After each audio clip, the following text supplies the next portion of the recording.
Na quarta aula, nós vimos a primeira e a segunda declinação. Já sabemos que, em latim, nós temos 5 declinações. Pois bem, a terceira declinação, tal como a segunda declinação, nós vamos nos deparar com 3 gêneros. Então, na terceira declinação, nós temos o gênero feminino, o neutro e o masculino, tá? Tal como nas demais declinações, sempre vamos trabalhar com o masculino, com o singular e o plural. Então, observando a leitura das desinências dessa declinação, a gente vai constatar que ela difere da segunda e da primeira. A começar pelo próprio genitivo, que é o caso delimitador, marcador de cada uma das declinações. Mas antes de qualquer conversa sobre as desinências, é necessário que a gente faça um esclarecimento. Por quê? Porque essa é uma declinação bastante complexa. Complexa em que sentido?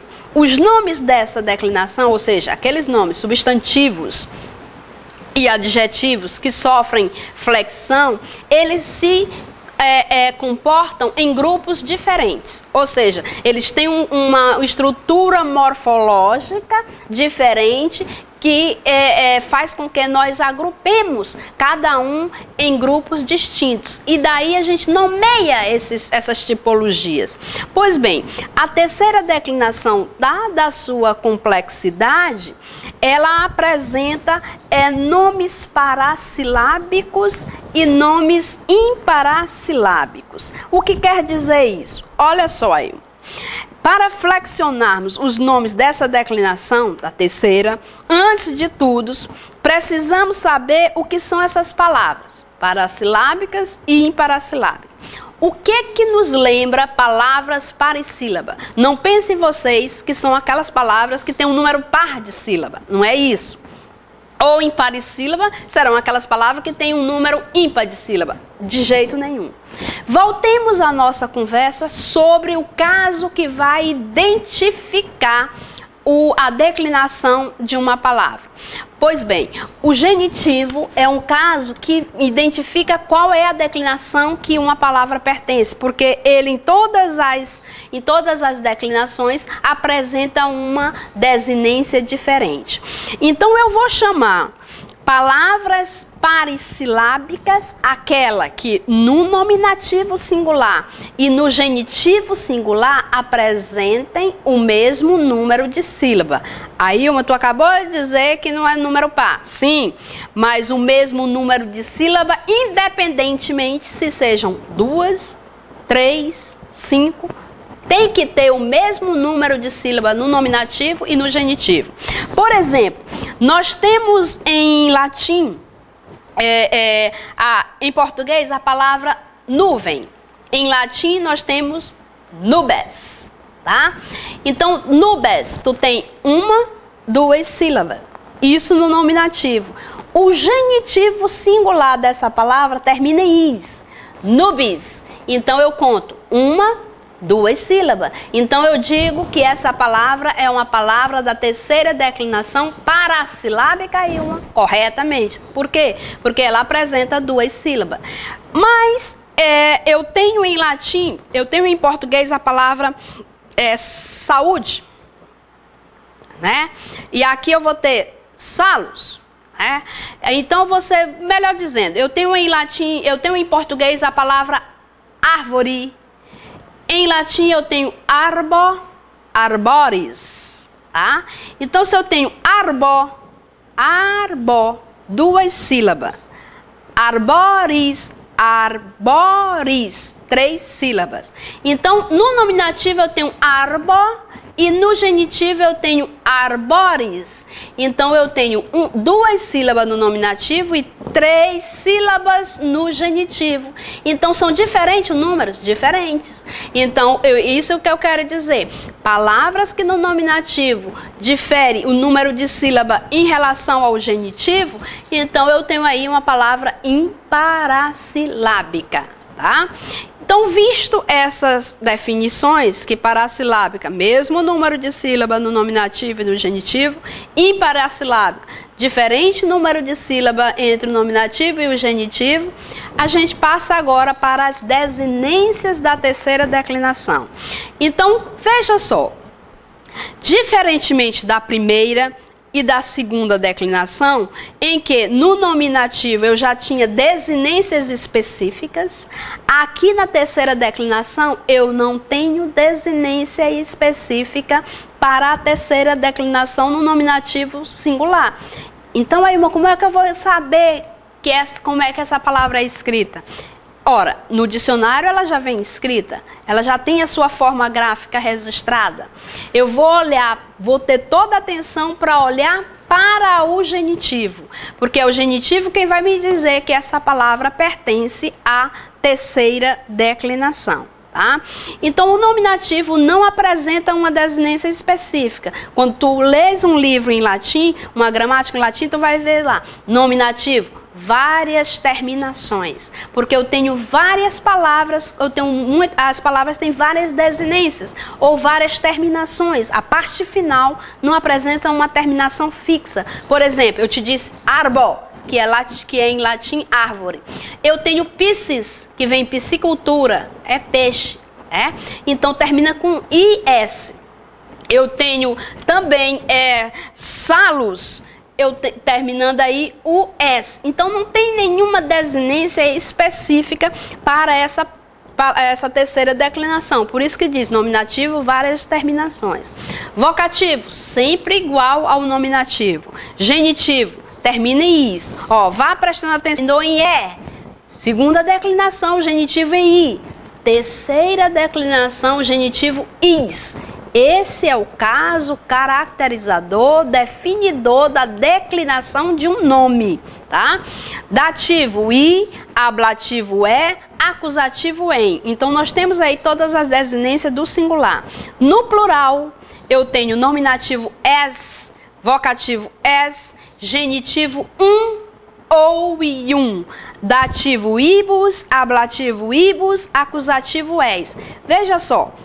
Mais uma vez, muitas desinências iguais. Causam problemas? Não, porque é a função sintática quem vai fazer a diferença de função dentro de um vocábulo. Pois bem, como é aí uma que eu vou saber que um vocábulo pertence à terceira, segunda ou primeira? Pelo seu genitivo singular. Como é aí uma que eu vou saber se um vocábulo é parissílabo ou imparissílabo? O número de sílaba que apresenta no nominativo e no genitivo. Como é aí uma que eu vou saber se um vocábulo termina em um ou em ium. Então, veja só, o vocábulo vai terminar em um todas as vezes que eu tiver um vocábulo que tenha duas consoantes juntas. Por exemplo, eu tenho pater, que é pai, no nominativo. O seu genitivo fica patris, patris. Então, o genitivo plural vai ficar patrum, patrum, ou seja, vai terminar tá?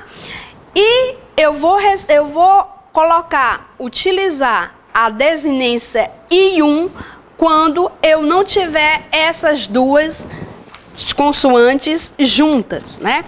Por exemplo, nós temos ali, quando eu digo pater, patris, eu tenho duas consoantes juntas, então aí eu tenho um vocábulo que além de ser parassilábico, ele tem no seu genitivo singular a desinência Pois bem, vamos lá para a desinência ium. Eu tenho a palavra civis, que é de civil. Vem aí de civil, de civilidade, vem toda a raiz dessa palavra, vem da palavra civis em latim. O nominativo é civis, o seu genitivo é civis. Civis, parassilábico. Nominativo e genitivo, 2 sílabas.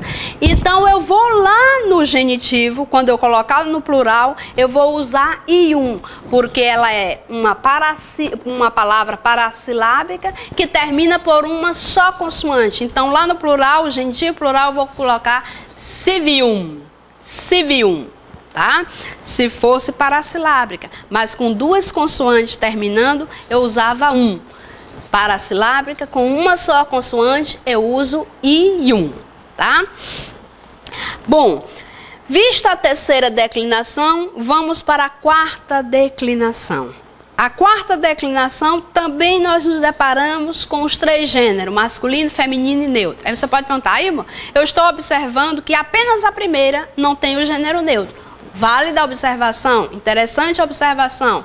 Então você vai ver que a partir da segunda até a quarta declinação, eu vou me deparar com o vocábulo dos 3 gêneros, tá?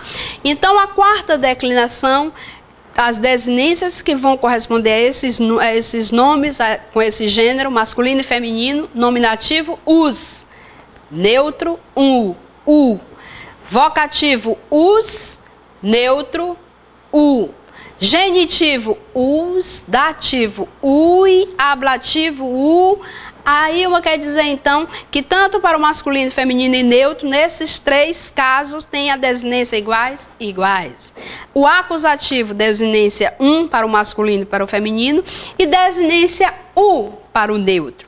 E o plural, como é que fica? Masculino e feminino, eu tenho a desinência us para o nominativo, us para o vocativo. Aí está igual ao singular. Como é que eu vou saber? O verbo é quem vai te dizer se a palavra está no singular ou no plural. Então eu tenho que olhar para o verbo? Tem que olhar para o verbo. Nominativo e vocativo do nome neutro, ua e ua. Genitivo, dativo, ibus, ablativo, ibus, acusativo, us e o neutro acusativo, ua. Tá? Então, o que é que você observa? Você vai observar que se você pegar o nominativo us da quarta e o nominativo us da segunda, é o mesmo. Como é que eu vou saber, irmã, que o vocábulo é da segunda ou da quarta declinação? Pelo caso identificador das declinações. Qual é o caso? Genitivo singular.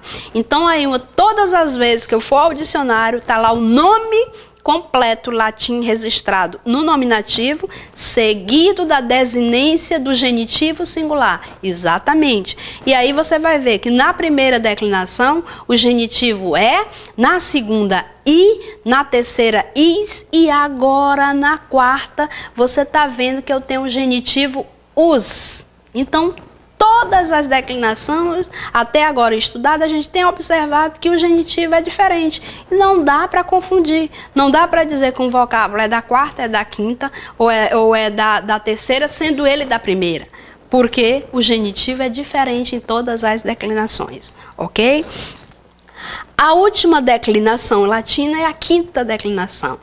Então, uma observação a ser feita é a seguinte, olha, para você aprender melhor. Primeira declinação, todos os nomes com gênero feminino. Segunda declinação, tem todos os 3 gêneros. Terceira, os 3 gêneros. Quarta, os 3 gêneros. Na quinta, é igual à primeira.